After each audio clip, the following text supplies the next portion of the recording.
Okay, so hello everybody and welcome along to PodHub Media Productions. We're here this weekend at AurFest and we're interviewing some of the acts, some of the bands, some of the talent around. And with us here now at the moment we have the String Ninjas that are just off stage and that there. So welcome along to the show, guys. Just introduce yourselves. Who are you?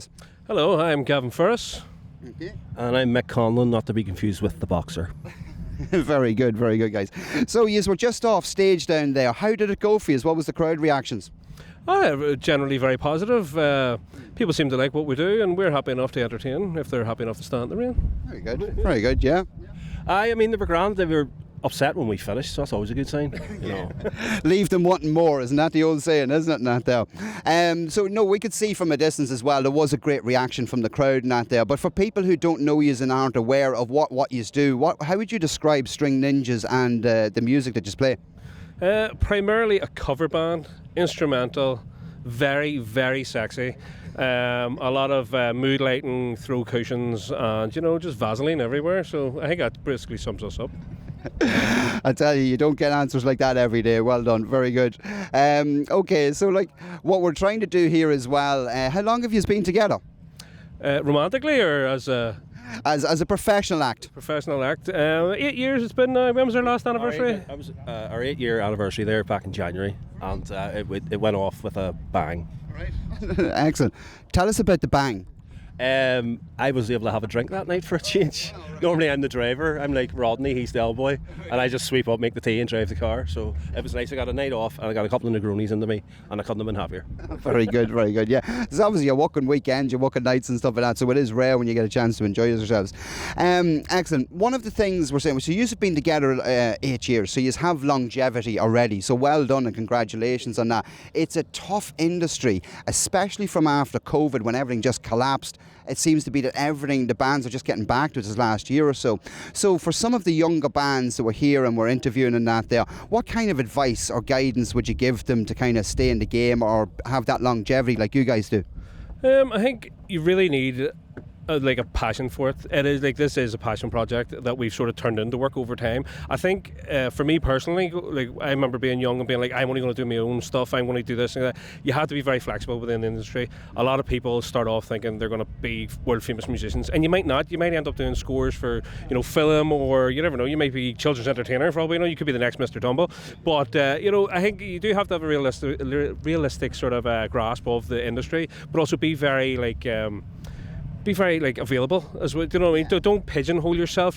There's so many people that I know have been in so many bands over the years, and some are way more successful than the others. And if they had just stuck with one, they wouldn't have got the chances with the other. Do you know what I mean? Don't turn your nose up to work. Yeah. Go for it. Be there. The more available you are, the more opportunities will present themselves to you over time.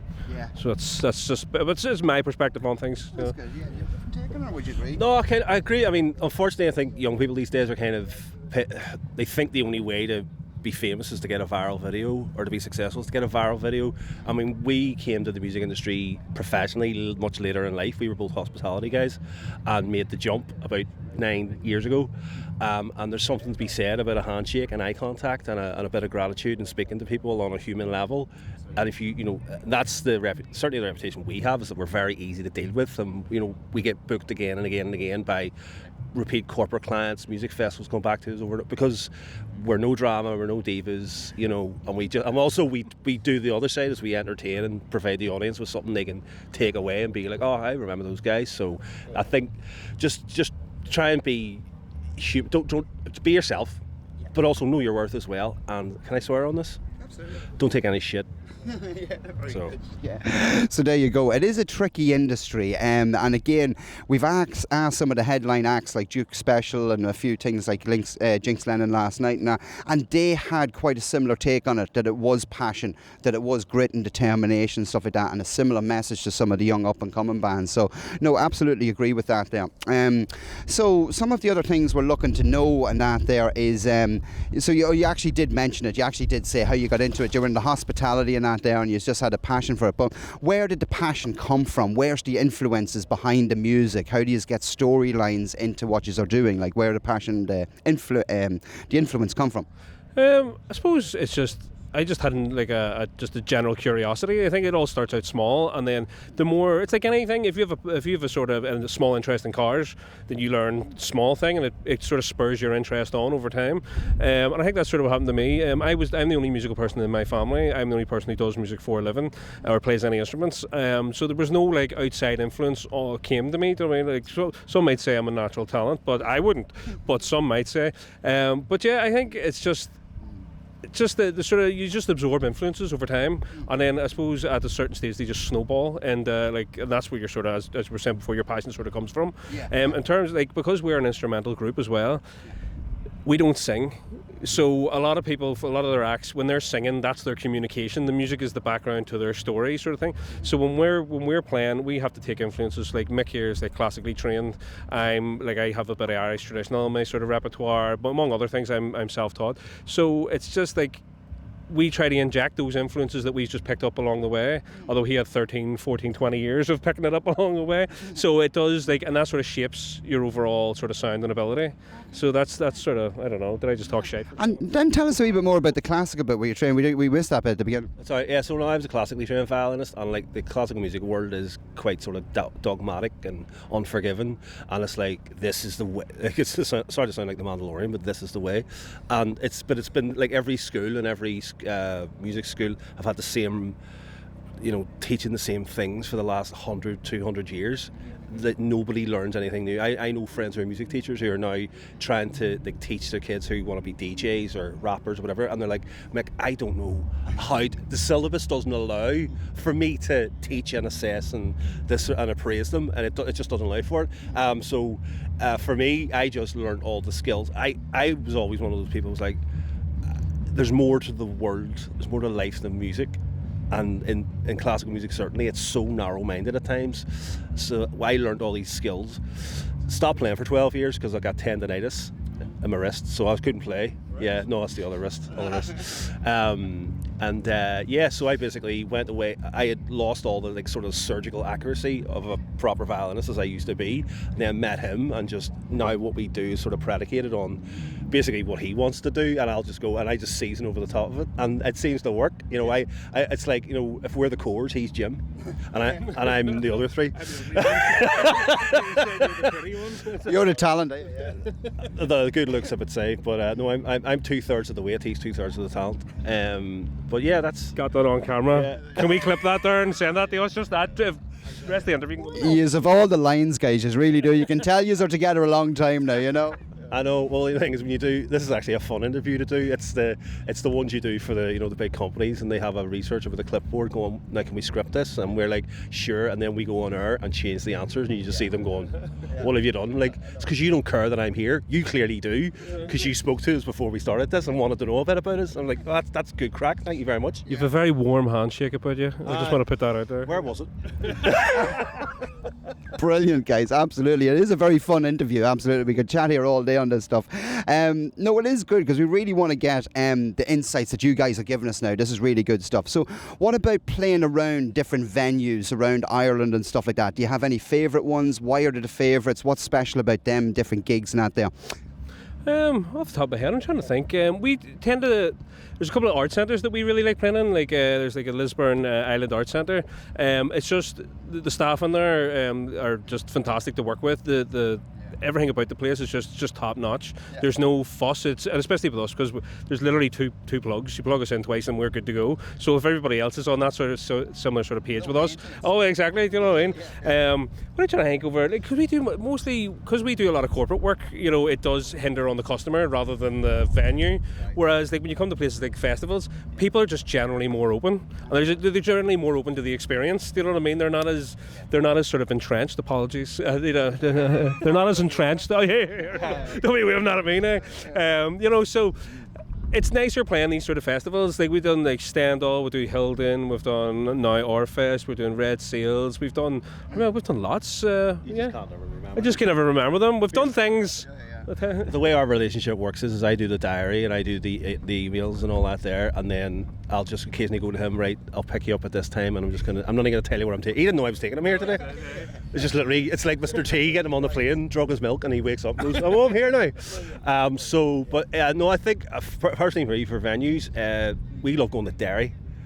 I know it's just shocking. I'll say this because we're from Belfast and I can say this. I feel like Belfast is a little, for lack of a better word, spoiled. Big cities often tend to be spoiled for everything's there, all the arenas, all the big bands come. But like Derry, which is only 60 miles away from Belfast, a lot of people don't go to it. And we would play the jazz festival most years, and again a place like Sandino's. I remember the first time we played upstairs in Sandino's, that place was like 300 people, and they stuck us on to close the festival. A band who doesn't sing. And some people were like, you're mental, and the place was jumping and heaving. So it's I think, like Gavin says, come to festivals, people are open-minded and they're willing to go and no, you go ahead and do what you do. Sometimes you go and play in like a cathedral quarter in Belfast, it's like, play this, play that, will you? You're a shite. So you know, that's why we're so lucky that we mostly curated a work where we do festivals, and we're in rooms where people want us to be there, as opposed to like being in a room where it's like you have to put a jigsaw together and try and get everybody on your side, when really they're just out with their mates and they don't care that you're there. So I think as well, like one of the sort of problems that we have going forward, like playing, especially with the corporate things, we turn up and we don't know the audience, so we don't know what they like. So we have to sort of prod them and try, exactly. Whereas you tend to find, say, like when you go to festivals, people are just here for the crack. Whatever comes with it, comes with it. You know what I mean? So they're more accepting and more like open-minded to the possibility of accepting it. You know what I mean? Some people could walk away from ours and go, well, it's not for us. But the fact is that they give us a chance, and that's all we really ask for. Just give us a fair chance. Don't be coming to us with your expectations going, because if you want to hear all the songs done the way they're always done, you can do that anywhere. We're just trying to add a wee bit of spice of life, a wee bit of variety in there, Can I circle back? Actually, sorry, a question you asked before, but no, about young people. It's just something just came into my head there, and I was talking about curating their work and stuff like that there. So we do a lot of weddings as well. But specifically, we do wedding ceremonies and the drinks reception before dinner, and that's it. We've stopped playing at night because people's attention spans are just done. They're like, all right, you've had the photos, you've had the speeches, can we just have Proud Mary now? We just want to sing song. They don't want to have I have to realise that he is a classically trained violinist and he's a fingerstyle guitarist, and they're using, there's no drum machine, he's using his thumb to make that drum beat. Oh my god, that's unbelievable. They just want their dance, their dance failures. So I would say to the young people, like, also that's another thing, know what you're good at and go and do it. Like, there's a certain element that you have to take a bit of work, you have to eat a bit of shit sometimes, but once you know what you do and what you do well, that's the thing. If someone hires you and you're there to do what you do well, people will remember that. But if you show up and you're in the wrong setting, they'll go, they were shite. But they don't care that it was the wrong setting for you. So I would say that to them as well. Well, that is a good bit of advice, actually, when you think about it, is for them to diversify into some different things, and don't be afraid, don't shy away from that type of thing, that it can add to your portfolio rather than, just sticking to what you know, as you say. So, like, obviously people at home are going to realise this is unscripted, this is absolutely real. Whatever's coming out here, we just walked on set and just started talking, guys at home, okay? If this is scripted, fucking fire your writer. Yeah, I know, absolutely. No, but you love these types of in-depth conversations where that's a really good tip for some of the young bands, because we've got bands who are coming up here, the guys are like 16, 17 years of age, they're only starting out, they're really looking for a bit of publicity and some advice and guidance from guys like you who've been around and done a lot of different stuff, So there is actually a good, like, when you're saying like they're in bands already and they're 16, I didn't start playing music until I was 16, so like, I like, so these guys in my books are already further ahead than I am. Do you know what I mean? And it's just the industry experience that they need. The talent is obviously there. Like, you can see these guys, like, I watch, like, we go to the jazz festival and you see some like 11-year-old playing piano and you're just gobsmacked. You're like, I wouldn't have known what a piano was at 11, a very sheltered life. But, so these guys are already ahead of the curve, like, in that sort of respect. So just get out there and get the real world experience, you know what I mean? You can really see some of the young, talented artists here, and they are young, but they are incredibly talented, and some of the bands, the stuff they're doing is very unique, So look, guys, we could talk all day. I definitely could talk to you guys, but see, for the next few months, what is some of the gigs that you're doing, and then how do we get in contact with you? How do we actually book you guys? So the best place to find us is at String Ninjas on every platform, and I will say at every platform. We even have a Grindr account. It was a marketing plan that went very, very, very wrong. we basically planned to meet a load of dudes in a room and could charge them a $5 in, and then we walk out on stage and go, hey, and it would be a gig. But men are filthy, and they sent us lots of things, lots of pictures that we didn't ask for, so... There was no us in this, by the way. It was they sent him a lot of things. You know, I wasn't curious. No, I had an afternoon to spare, so I thought I'd do this. But anyway, Facebook, Instagram, YouTube, LinkedIn. We're on Cameo if you want to ruin someone's birthday. At String Ninjas, just follow us there. Next big shows we have coming up. It's pretty much wedding season, and then end of July, Friday the 20th. No. Sunday the 27th. Friday. This is why I do the diary. Friday the 25th of July in Port Stewart, we're doing the Red Sails Festival at the Witch's Hat, which is like the big promenade on the beach. And Sunday the 27th of July, we're in Bangor at Ward Park. Apparently Snow Patrol weren't free that day, so they've got us and they fill it up. So bring a bag of cans. I'm not driving, so I'm very much looking forward to that one. They're both actually free gigs, by the way, so they're sort of festival council sort of things. One done by the good folks at the Courthouse, the Open House Festival. They have us in for that one, and the Red Sails. You were saying the Red Sails, but they're free. The one in Ward Park, apparently like 3,000 people turn up to this gig. So get the train down if you're coming from Belfast. If you're coming from where Portadown, doesn't it stop? And then it brings you all the way to Bangor. So yeah. Excellent. Well, look, guys, there you go. That's the String Ninjas. Been together for 8 years. Different types of stuff, different stylings and that there. You're certainly going to get your value for money out of these guys, let me tell you, if you can get them to stop talking.